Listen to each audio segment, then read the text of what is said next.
The story of Iblis. Before we can understand Adam's story, we need to understand Iblis. In Tabari's view, Iblis represents the first case study in divine favor squandered through pride and ingratitude. His story establishes the pattern for understanding how political and spiritual authority can be corrupted through self-regard and rebellion against divine command. Tabari presents Iblis as the first to be given royal authority and was shown favor by God but was ungrateful for it. This characterization establishes a fundamental pattern that will govern all subsequent historical analysis. Rulers receive divine favor, and their response, whether gratitude or ingratitude, determines their ultimate fate.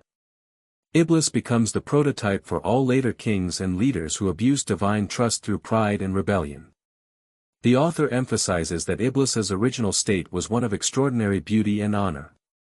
God had created Iblis beautiful and ennobled and honored him, making him ruler over the lower heaven and the earth while serving as one of the keepers of paradise. This comprehensive authority encompassed both celestial and terrestrial realms, representing the highest possible honor for a created being. The transformation from honored servant to accursed rebel occurred through a progression of pride and presumption. Iblis became overbearing toward his Lord and claimed divine lordship for himself, reportedly calling upon those under his control to worship him. This represents the ultimate inversion of the proper relationship between Creator and creation. Instead of directing worship upward toward God, Iblis sought to redirect it toward himself. The divine response was swift and comprehensive.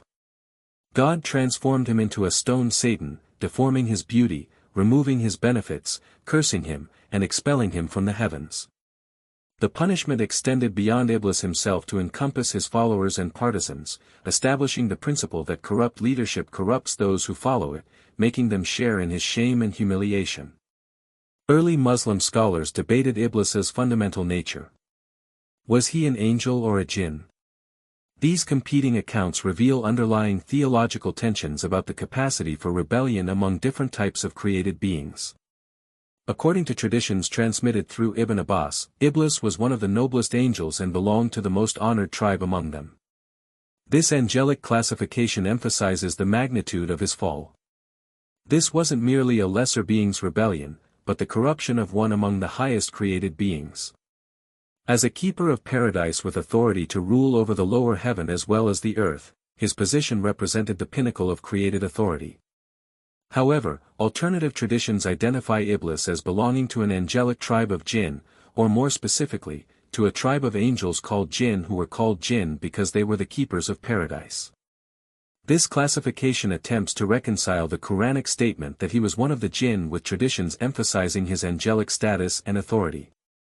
The traditions also provide detailed accounts of different created beings' elemental composition. All the angels except this tribal group were created from light, while the jinn mentioned in the Quran were created from a bright flame of fire, specifically a tongue of fire blazing on its sides and top. Humans, by contrast, were created from clay. Iblis specifically belonged to those created from the fire of the Samum, the scorching wind, providing a potential explanation for his rebellious nature.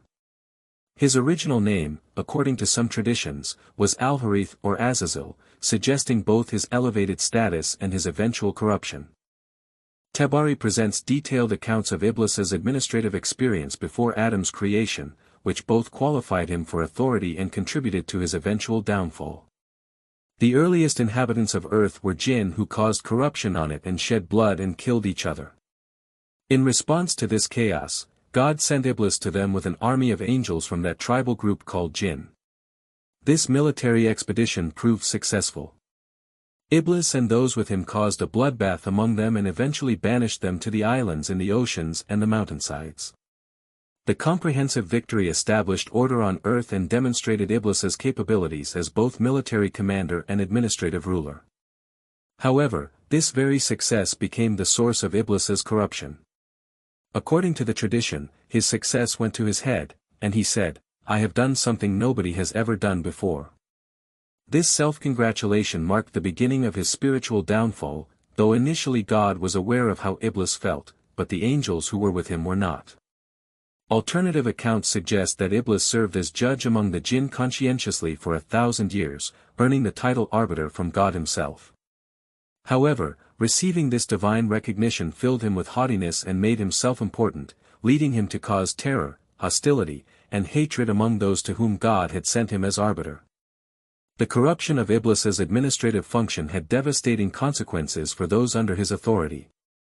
His transformation from just arbiter to tyrannical ruler caused the jinn to fight so bitterly on earth for 2,000 years that their horses waded in the blood of those killed. This imagery of blood reaching the horses' legs emphasizes the comprehensive destruction resulting from corrupt leadership. When divine punishment finally arrived, God sent a fire that consumed them. Witnessing this destruction, Iblis saw the punishment that had descended upon his people and ascended to heaven, where he resumed worshipping God in heaven as zealously as did no other creature until Adam's creation precipitated his final disobedience. One major explanation for Iblis's fall attributes it to pride derived from legitimate accomplishments. His successful campaign against the rebellious jinn, combined with his administrative authority and zealous worship, led him to consider himself superior to other angels. When he reflected on his unique achievements, pacifying earth, governing multiple realms, maintaining paradise, he concluded that God gave all that to me only because of some distinctive quality that made him superior to the angels. This interpretation emphasizes how legitimate accomplishments can become sources of spiritual corruption when they foster self-regard rather than gratitude. The same qualities that initially qualified Iblis for authority, including military skill, administrative competence, and religious devotion, became the basis for his prideful claims to divine status. Alternative traditions suggest that Iblis's rebellion fulfilled a predetermined divine plan. According to these accounts, God had previously created multiple generations of beings, commanding each to prostrate yourselves before Adam. When they refused, he sent a fire to consume them. This cycle repeated until God created beings who agreed to prostrate, but Iblis belonged to those who refused to prostrate themselves before Adam. A third explanation proposes that Iblis belonged to the remnant of the jinn who were on earth before the angelic intervention. The angels drove away the rebellious jinn, but one of the angels captured him and took him to heaven, where he was young and used to worship together with the angels. When commanded to prostrate before Adam, his jinn nature reasserted itself, leading to his refusal and God's declaration that he was one of the jinn. Tabari's presentation of Iblis establishes the theological framework that will govern his analysis of subsequent rulers and kingdoms. Divine favor manifests through grants of authority, beauty, knowledge, and success, but these gifts require proper acknowledgement of their source.